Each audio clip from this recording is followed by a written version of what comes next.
Matapos makamit ang kalayaan noong 1946, nagsimula ang bagong yugto ng kasaysayan ng Pilipinas, pero hindi naging madali ang lahat. Pagkatapos ng digmaan, bumangon muli ang bansa. Subalit dumaan tayo sa kaguluhan sa politika, kahirapan at korupsyon. Maraming presidente ang sumubok mag-ayos ng bansa, mula kina Roxas Quirino Magsaysay Garcia hanggang Macagal. Noong 1965, umangat si Ferdinand Marcos bilang Pangulo. Sa una, marami ang humanga, disiplina, kaunlaran at malalaking proyekto. Pero paglipas ng panahon, lumala ang utang, korupsyon at pag-abuso sa kapangyarihan. Noong 1972, idineklara ni Marcos ang martial law. Isinara ang mga pahayagan, ipinahuli ang mga kritiko at marami ang nawala at hindi na muling nakita.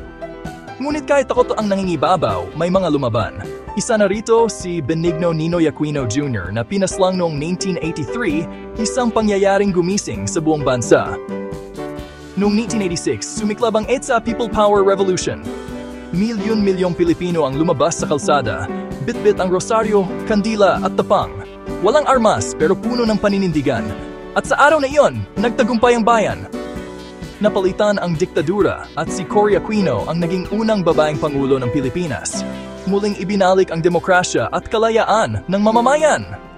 Sumunod ang mga bagong leader, Fidel Ramos, Erap Estrada, Gloria Arroyo, Noynoy Aquino, Rodrigo Duterte at ngayon Bongbong Marcos. Bawat isa, may kanya-kanyang kwento, mga tagumpay at kontrobersya.